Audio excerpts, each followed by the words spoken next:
Welcome to the ADHD GO Webinar series. This is week 6, ADHD and social situations. So strap in, because we are talking about how to better manage conflicts, how to communicate more clearly, how to support other people, and maintain those strong relationships which are going to make your life more fulfilling and awesome because you can share it with other people and do bigger, cooler projects.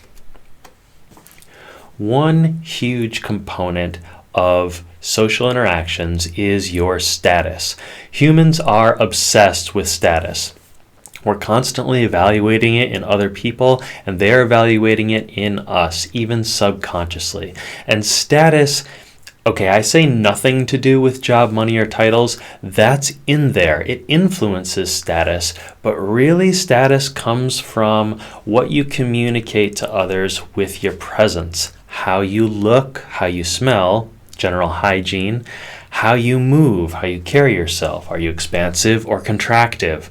Are your gestures frantic or are they deliberate, slow, calm? Even the way that you sound. If your voice is lower, slower, or high-pitched and all over the place, or is your tone going up and down? Okay, you get it. Your presence. And again, this just comes from a feeling that you get from somebody's aura, what it makes you feel like to be around that person. And then finally, how you interact and react to situations that happen to you. How you deal with stress is a huge part of status. So status makes a big question that status asks is, who has power in this situation? Who can laugh at who? Atypicals tend to be low status, or at least exhibit low status behavior. They're either compliant or hyper-reactive with erratic energy, speech, and movement. So this is not a bad thing. It's just one way of communicating with people and communicating how and giving them indications of how you can be treated and how you will react to certain things. So I recommend trying to cultivate more high status behaviors, because these tend to be things that calm people down and make them trust you, make you seem reliable. And by doing these things, you tend to become more like these things. A low status person gets spun out on emotions, is very reactive, things are happening to them all the time. A high status person does things. They are non-reactive, they're steady. They influence the world rather than the world influencing them and being reactive. They're proactive.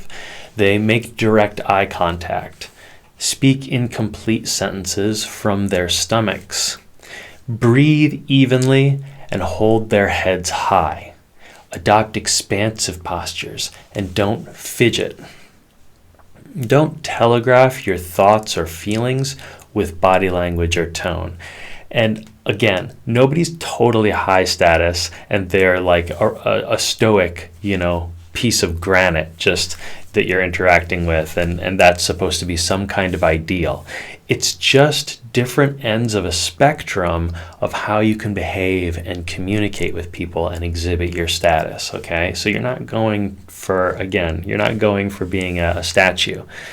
But don't telegraph effort, even when a task is difficult for you, because this is not a way to ask for help. This is whining. This is communicating without words that you're incapable. So it's like communicating, I feel incapable and insecure with this task, and also I feel incapable and insecure of directly communicating that to someone to get help.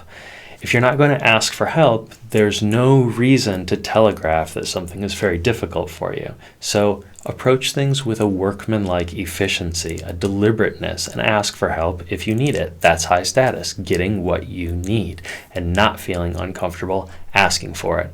And the last one, pause and consider new information without telegraphing. There's no shame in taking time to think about what someone says and responding in a thoughtful way, even if that means saying to them, I don't know, or I'll have to do some research about that. So consider without immediately telegraphing how the words hit you, because how the words hit you, I tend to communicate with my face when I'm listening to somebody.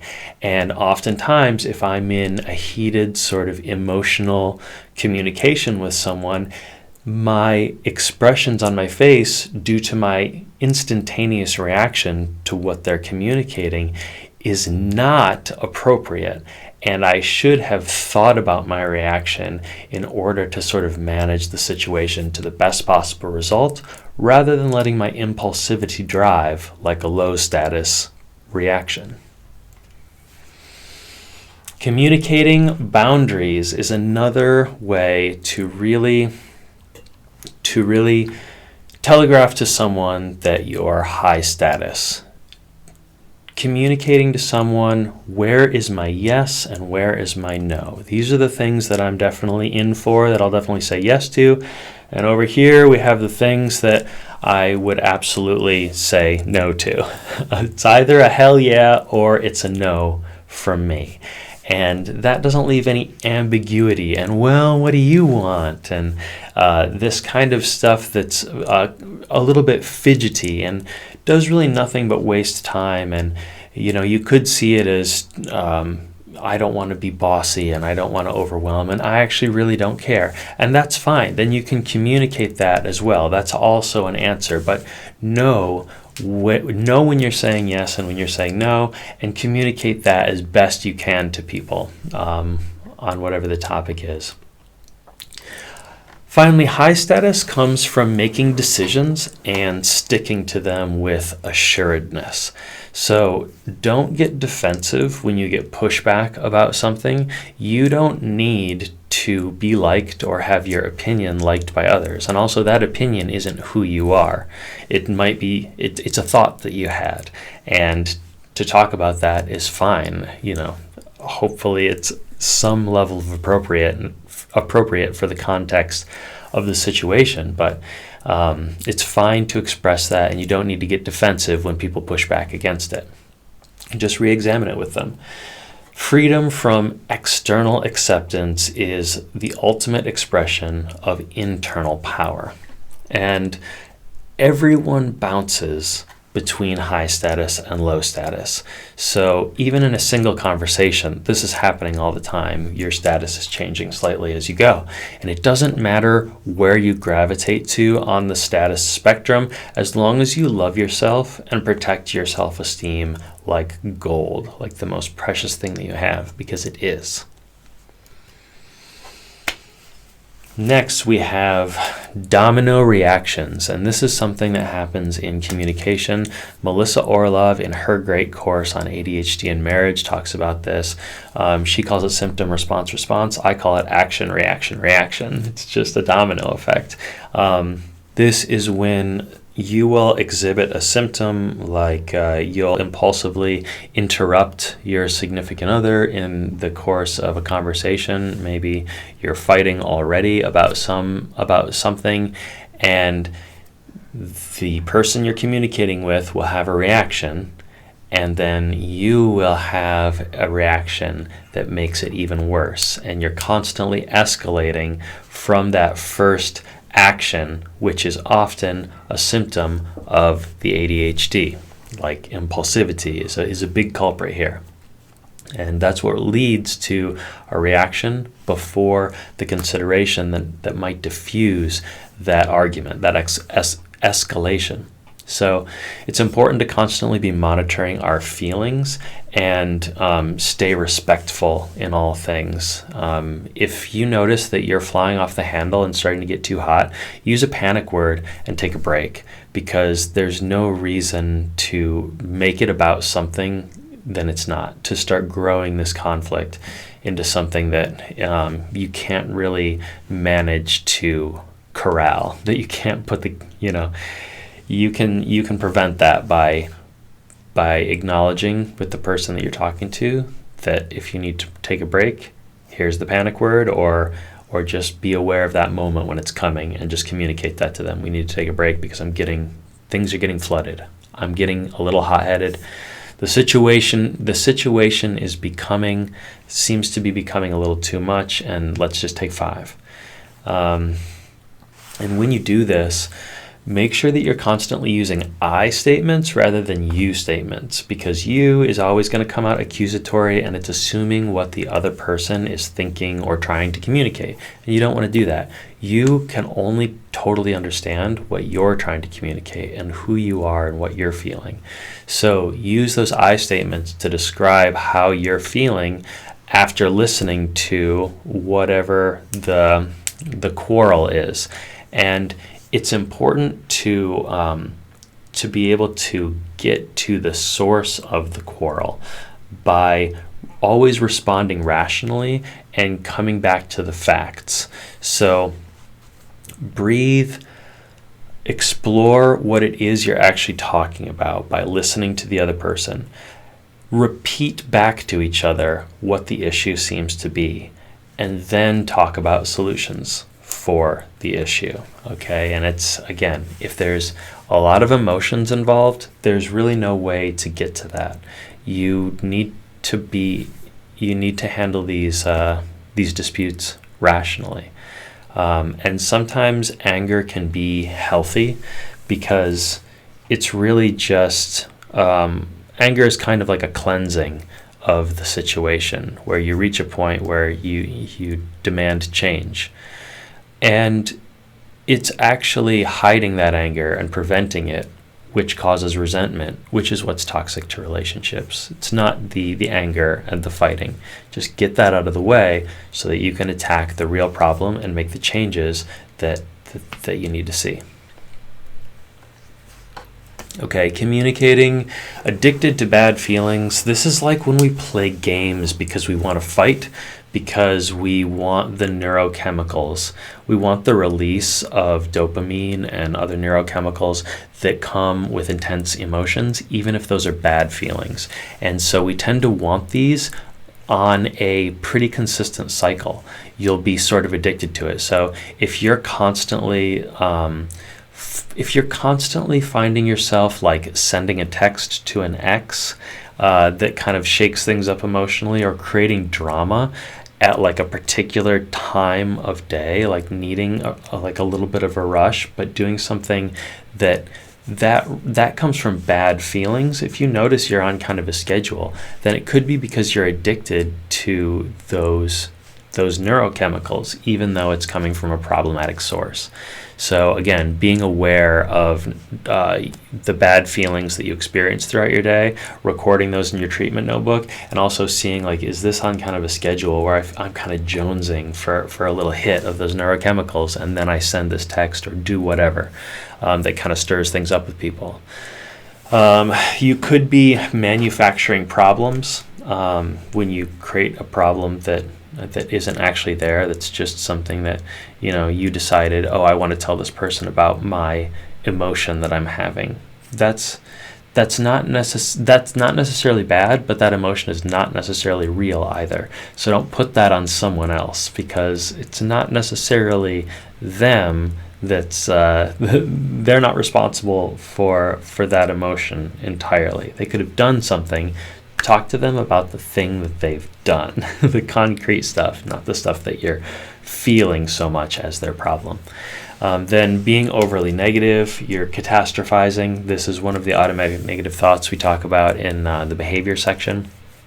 Blaming others and making excuses, obviously projecting for whatever is going wrong in your life. It's somebody else's fault. This is quite common. And then demeaning and taking advantage to exercise power. So again, this is just finding a scapegoat and either taking advantage of that person or putting them down, and you're not even necessarily doing that to feel like you're a big guy in control of them or something. You're doing it for also for the fallout, for the picking up of the emotions, the the stirring up of things emotionally.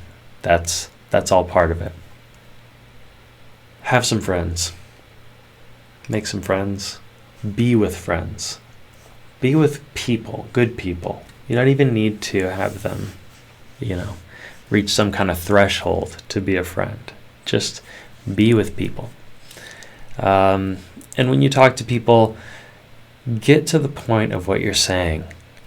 It's often true that when a neurotypical gets asked a question, they can easily hear the question and give a response. When an atypical gets a question, oftentimes they respond with many different facts and feelings without sort of bundling that into a cohesive opinion or response to the person who's asking. So it's important that we say exactly what we want to say up front, and then we can talk about the facts and feelings that sort of float around this and influenced your opinion. That's fine to go into after you've made it clear what you're thinking. Then when people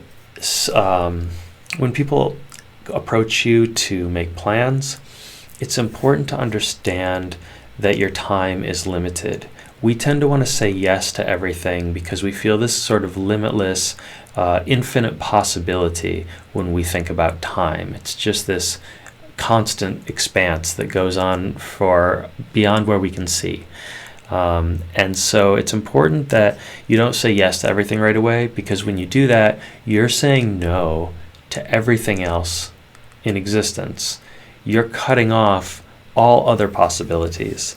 And this doesn't mean you should procrastinate and never do anything, but it's okay to show interest, write it down, say I'll get back to you, take a break and consult your calendar and look at your priorities that you're dealing with for that quarter in your treatment notebook. Check that out and just see okay, does this fit in? Is this in line with my values? And is this the best use of that particular chunk of time?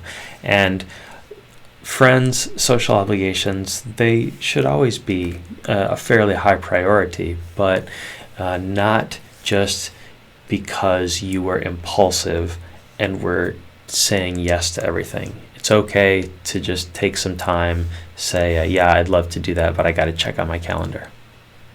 And if you want to, you can share your digital agenda with some close friends if they're really, trying to get together with you all the time. And that mostly means share the broad strokes of it. You don't need to be opening up your calendar to other people necessarily, unless they're helping you and very supportive and holding you accountable in that way. But giving them an idea of, hey, I'm trying to manage the amount of distraction that my phone gives in my life. So I've got this sort of digital agenda where I might not be getting back to you all the time right away. And I am going to need to be consulting my schedule and my calendar before I can really commit to anything, So just let them know what the expectation is and what you're trying to do so that they can be more helpful and supportive in you establishing that healthy digital agenda. Okay, some social tips with your friends. Interested is interesting. Listen more, especially when you're first meeting people. You want to be the person who cares and is very engaged and interested in what's going on with other people. Remember, when you focus on yourself, you're not learning anything, you're not having any fun, you're just spouting off about you, which is focusing on yourself, which is the one real big thing that's going to start to make you depressed. When you're focusing on other people, you're more inclined to be expansive in your thinking and enjoy engaging with other people and learning about them, because that's new, that's a story, that's exciting. And also know yourself and your interests. Have interests and cultivate those interests. That's interesting. It's exciting. It makes you different from other people and not just a two-dimensional drawing. Make soft commitments rather than an unqualified yes. This is the same thing we just talked about in say no to say yes. So just take the time to evaluate what it is that you actually want to do rather than, impulsively saying yes all the time. Stay aware of your schedule. We talked about that. Note small things like birthdays. Google Calendar is great for that. You can easily set people's birthdays up. Just text everybody and just ask them for their birthday one time, and then set a time to input those all into your Google Calendar if they're not already there. Then get feedback from people. You're going to need friends, your support group, your treatment team, who's going to be invested in you and honest with you, and you're going to trust them and value their opinion on anything from how you're communicating to what might make someone feel special, how you come off to people. They'll at least give you feedback on how you look and how you come off to people. Next, don't get trapped somewhere you don't want to be. Make an exit plan. It's easy to wind up at a party and start to feel awkward about how things are going and also uncomfortable, maybe unsafe. You're thinking about other things that you should be doing. It's fine to have an exit plan before you go in, and it's going to save you a lot of stress. And communicate directly with people, and you'll save yourself a lot of this anxiety. That's your backup plan. Communicate directly. But you should also just have a plan to get out of whatever obligation you're headed into. Don't be afraid of that. Be direct and upfront. What I just talked about, it's going to save you a lot of anxiety, and people love it. Next, don't take things personally. Rejection-sensitive dysphoria is going to really sour a lot of relationships and a lot of moments if you don't get it under control and manage it, and just don't take abuse. But don't take things personally and spin out and feel like I need to disappear. My anxiety is going to cause me to, my organs to fail. Don't get to that point. Interested is interesting. We talked about at the top. Do nice things for important people in your life. Can't say this enough.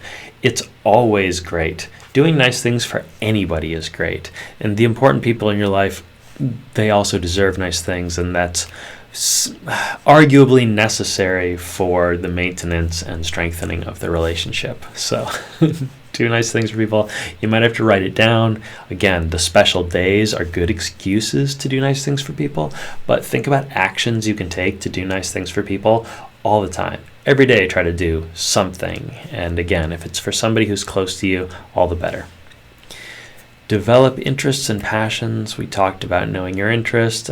Fords can help with this.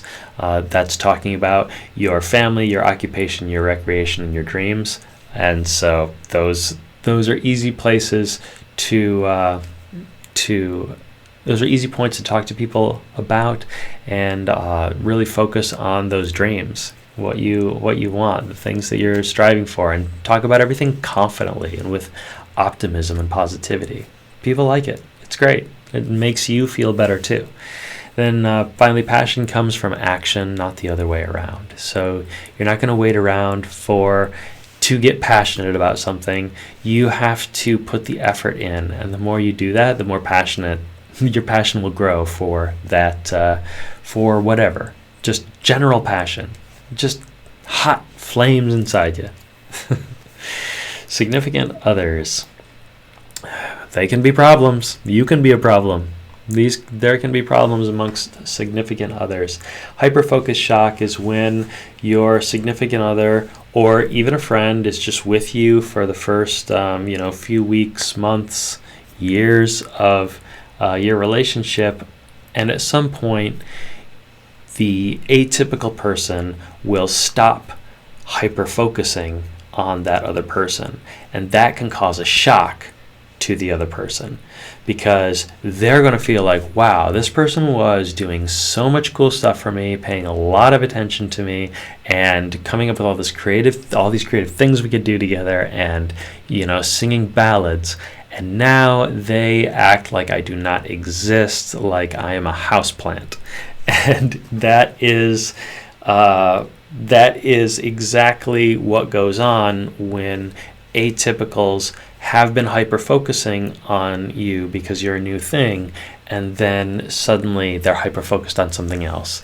And it has nothing to do with who you are and what you're bringing.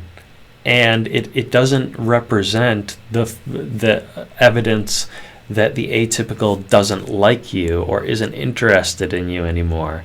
It's just a brain function where suddenly, like, the little tube has shifted to something else, and it's not another person, or it could be, but it's not because they've lost interest in you. It's just a function of how our atypical brains work, and hyperfocus shock is a thing, and it can be very painful for one of those quick, lusty romances that you work up in the, that you can work yourself into, and end up then switching your hyperfocus and making that person feel a little left out in the cold, like, where's my Casanova?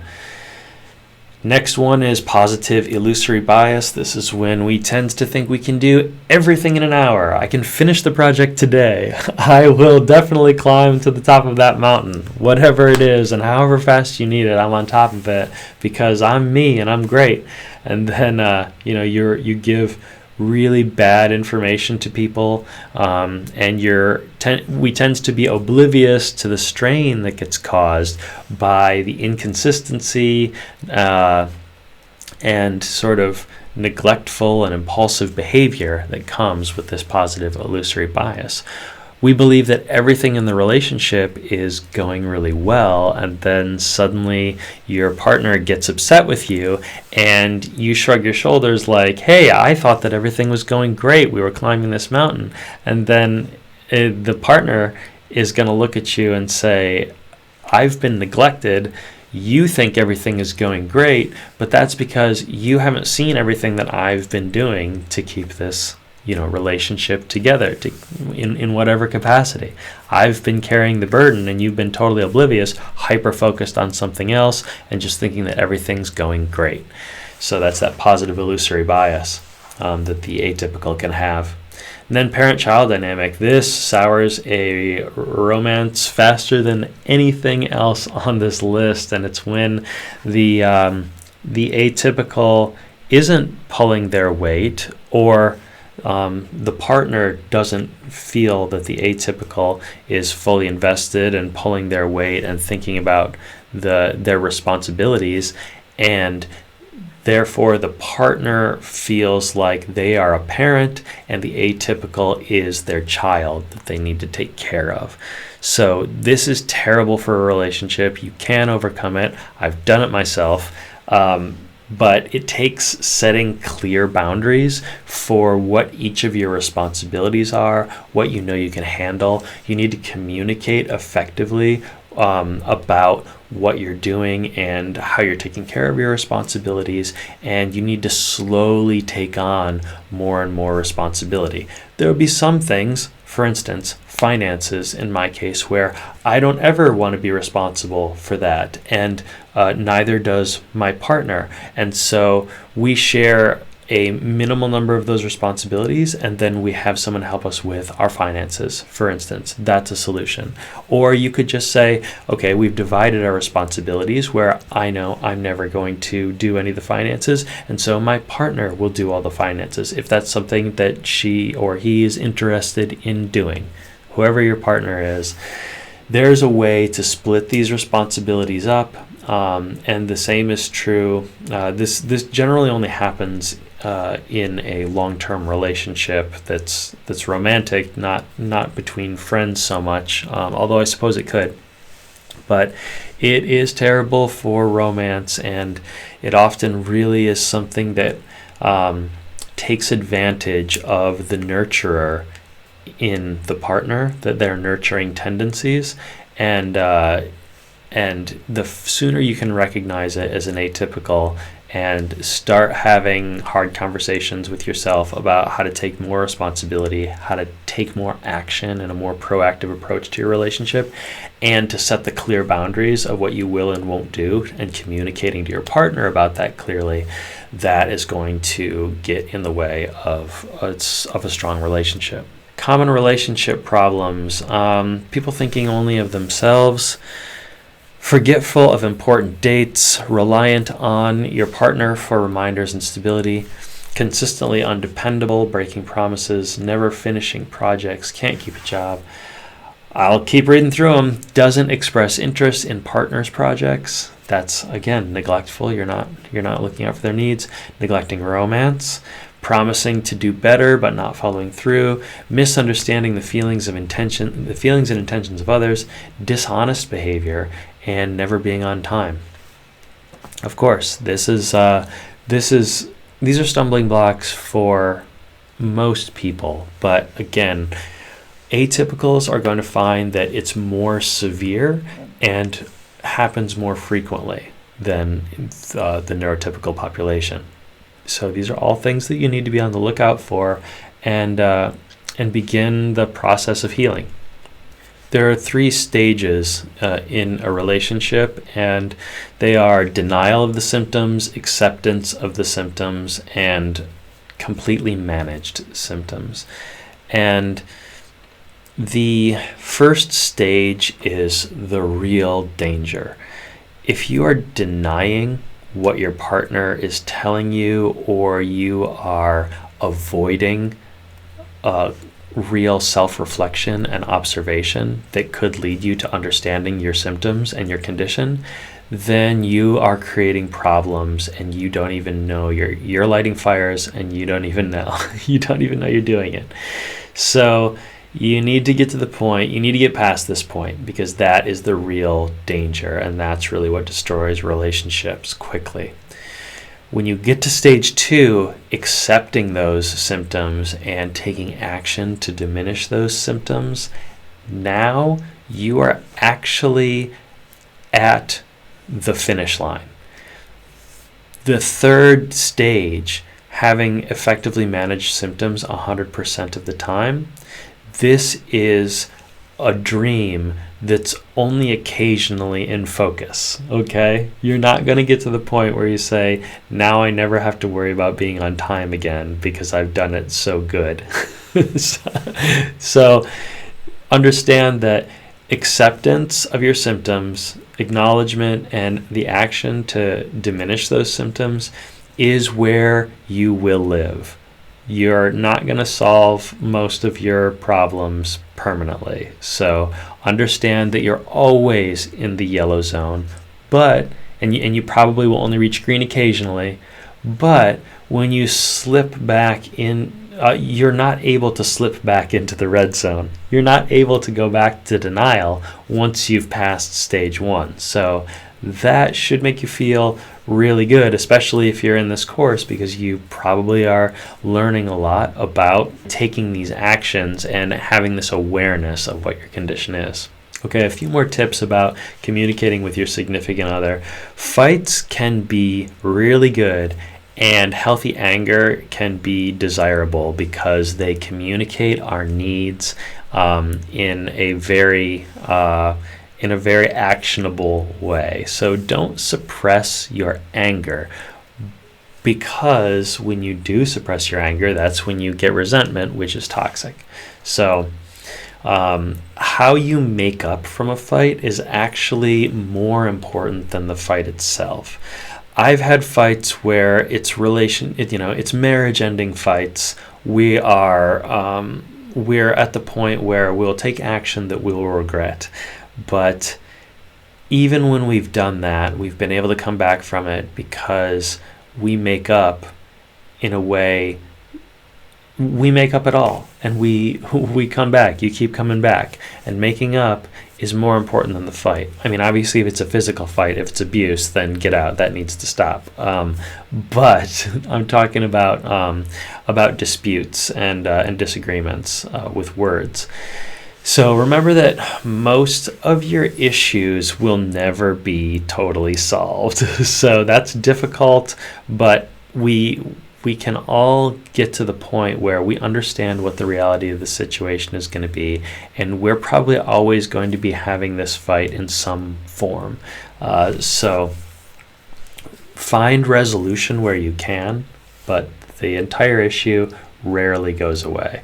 You will only ever be able to change things about yourself. You can only work on yourself. So just identify your condition, who you are, understand yourself, and then identify where there were expectations about who you are that weren't met. So your partner probably had some expectations of you that you couldn't meet, or vice versa. So you need to identify those expectations and why there was a misunderstanding. Was that a wrong expectation to have? What was communicated? So that you can set the expectations to be things that everybody feels comfortable with and are definitely going to get met. When you're having a fight and you need to learn from it, which is pretty much every fight, again, it's important to use I statements. I need, I feel, instead of statements like you always and you never. And demonstrate that partner one understands what partner two is saying. Explain the situation in your own words back to your partner. And when the listener gets it, then you can switch roles and make sure that both of you understand the situation and both of your different perspectives, and just keep it respectful. Have a safe word if things start to go out of control. Partner check-ins can also really help this situation. Your morning and evening check-ins, you can also check in with your partner at that time about the expectations that are on you, what you're up to. Ask them what they need, and checking in with your partner can help that communication. It can give it an opportunity to happen, that communication with your partner. And finally, apologizing. This is so important, and it's so important to learn to do it well. It's something that takes practice, and you are going to get countless opportunities to practice. So take it as a learning opportunity to get better at apologizing, because the better you can apologize, the better you can actually take responsibility for what you can control and work on that. And you will have motivation to do so, because it's painful putting together an apology and really confronting, your part in a dispute. So don't qualify your apology with any kinds of, just take full responsibility for your part. Address the feelings of resentment, address your symptoms, but don't make excuses. Really talk about the problem that you caused for others by whatever the symptom that you exhibited was, and be there for your partner with time and attention. Figure out how you can do better. Anytime your partner comes to you with a concern, it's not about how you think things are. It's about how they feel about the situation. It's about how they think things are. So how can you make your partner feel supported and special, and like you are taking what they're saying seriously and taking action to correct it? Okay. Next we have family, which with kids, just always be teaching them things and making them feel safe. Just make them feel safe. You don't even need to teach them things, but I think it helps.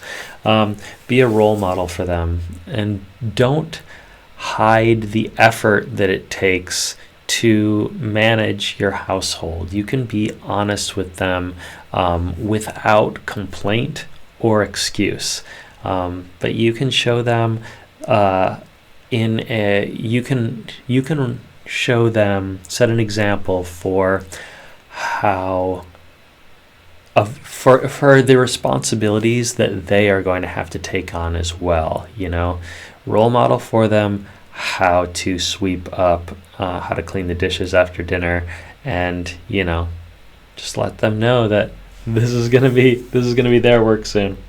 But just give your kids a safe place to explore who they are, as you would have wanted. Then extended family. You've got your family of origin and your created or found family, which is your wife, kids, and very close friends. And of course, family of origin is your parents and other blood relatives. So remember that your family of origin needs to be supportive while you learn to manage yourself and your dependents, your found family, your created family. Your family of origin can take care of themselves. You need to take care of you. So if they're not being supportive, 100% supportive, then you don't need to communicate with them as much. You can diminish the access that they have to your lives.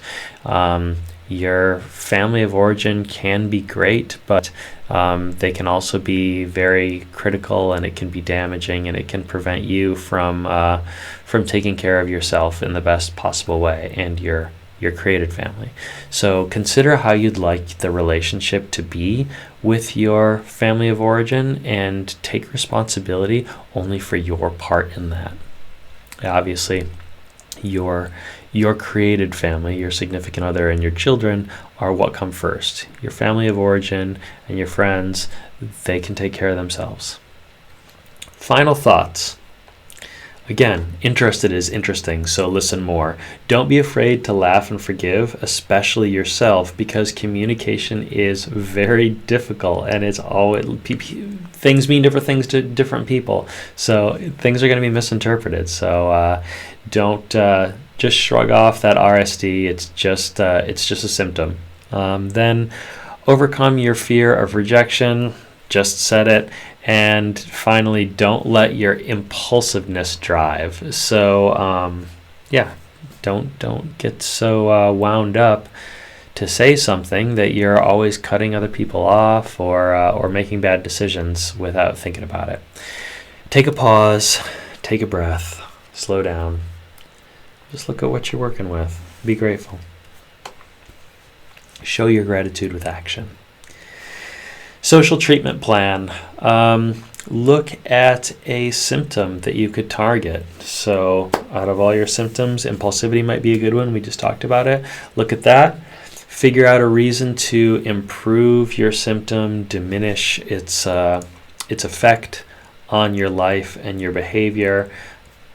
Write about why you want to improve it and how that's going to make a positive change in your life, something you would feel emotionally, and then write down some tactics, some things you're actually going to do to put into action to make this change in your life.